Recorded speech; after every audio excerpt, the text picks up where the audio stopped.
কাইলৈ দেশৰ ক্ৰিকেট প্ৰেমীৰ বাবে এটা বিশেষ দিন চলিত টি20 বিশ্বকাপত দেওবাৰে প্ৰথমবাৰলৈ মুখামুখি হ'ব দুই চিৰবৈৰী ভাৰত আৰু পাকিস্তান।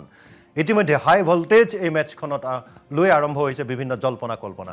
মেচখনত ইতিহাসৰ দিশেৰে ভাৰতেই ফেভাৰিট যদিও অঘটন ঘটাব পাৰে পাকিস্তানে। কি হ'ব দেওবাৰৰ মেচৰ ফলাফল? টি20 বিশ্বকাপৰ ইতিহাসে কি কয় চাওক এই প্ৰতিবেদন। টিম ইণ্ডিয়াৰ লক্ষ্য ৮-১। काले भारत पाकिस्तान और हाई वोल्टेज मैच। कौन आपको क्या लग रहा है कि क्या रन बनाओगे? मेरे को आप बताओ। मेरे को इंडिया अगर 120 डालेगा तो जीत जाएगा। वर्ल्ड कप में हराया ना, तो हमने अमेरिका को हरा के आपका बदला लिया भैया। हम आपके साथ हैं। फाइनल हो वो यहाँ पर हो, इंडिया पाकिस्तान के बीच में फाइनल हो, वो फाइनल इनके हाथ से निकाल के लेके जाए। आशा प्रत्याशा जल्पना कल्पना और सीमाहीन चर्चा। বিগত ৭ ফেব্ৰুৱাৰীৰ পৰা ভাৰত আৰু শ্ৰীলংকাত অনুষ্ঠিত হৈছে টি20 বিশ্বকাপৰ মহাৰণ।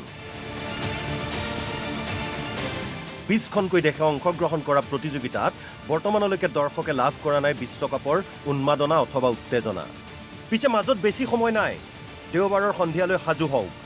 ৭ বজাৰ পৰা টিভিৰ সন্মুখত বহি যাওক। কোটি কোটি দৰ্শকক বিশ্বকাপৰ প্ৰথমখন ৰোমাঞ্চকৰ মেচ উপহাৰ দিবলৈ সাজু হৈছে টিম ইণ্ডিয়া আৰু টিম পাকিস্তান। শুকুৰবাৰে নিশা শ্ৰীলংকাৰ কলম্বোত উপস্থিত হৈছেগৈ টিম ইণ্ডিয়া। দিল্লীৰ আন্তৰ্জাতিক বিমানবন্দৰৰ পৰা গৈ কলম্বোত অৱতৰণ কৰেগৈ টিম ইণ্ডিয়াক কঢ়িয়াই নিয়া বিশেষ বিমান। বিমানবন্দৰত পৰম্পৰাগত নৃত্যৰে ভাৰতীয় দলটোক আদৰণি জনাই শ্ৰীলংকাৰ ক্ৰিকেট বোৰ্ডে।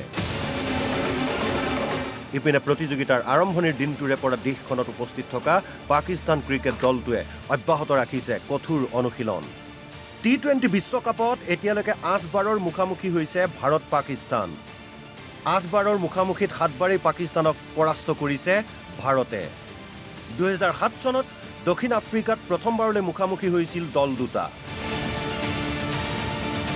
২০০৭ৰ পৰা ক্ৰমাগত ৫খন টি20 বিশ্বকাপত জয়ী হৈছিল ভাৰত।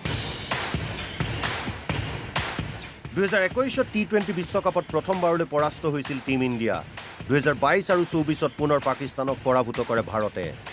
এইদৰে ৮খন টি20 বিশ্বকাপত ৭ বাৰেই বৈৰী ৰাষ্ট্ৰখনক পৰাস্ত কৰা ভাৰতে এইবাৰ পাকিস্তানক পৰাস্ত কৰিব বুলি আশা প্ৰকাশ কৰিছে অনুৰাগীসকলে। इसके बारे में तो मैं सोच ही नहीं रहा। बस जीतना तो इंडिया को है, बस कितनी बुरी तरह से पिटाई करते हैं, बस चॉइस देखना वो है, वो देखने वाली चीज है।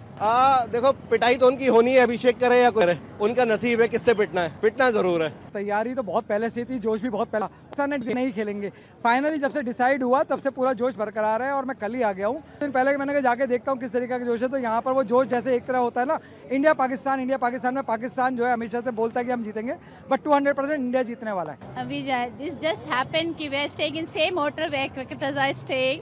We know कि this might be fine. They are playing. Earlier it was where they may play, they may not.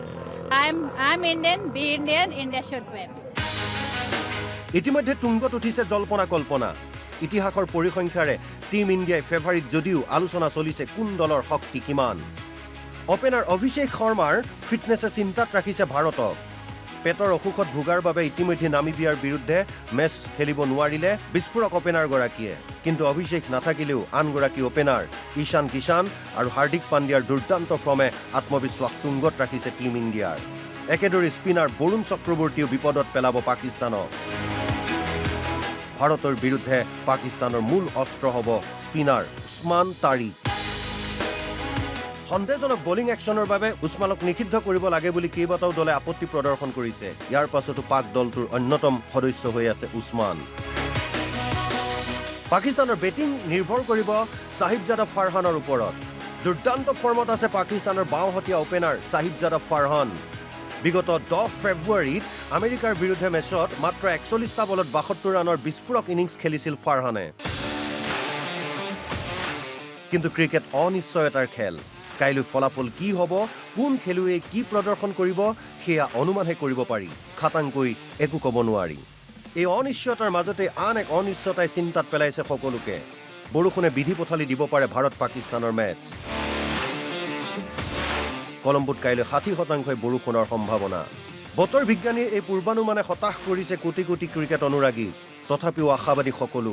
সীমাহীন উন্মাদনা, উত্তেজনা আৰু ৰোমাঞ্চৰে ভৰা মেচখন চাবলৈ ৰৈ আছে অধীৰ আগ্ৰহেৰে। উল্লেখযোগ্য যে কলম্বোৰ আৰ প্ৰেমাদাসা ষ্টেডিয়ামত অনুষ্ঠিত হ'ব এই বহু প্ৰতীক্ষিত খেলখন স্পৰ্টছ ডেস্ক অসম লাইভ 24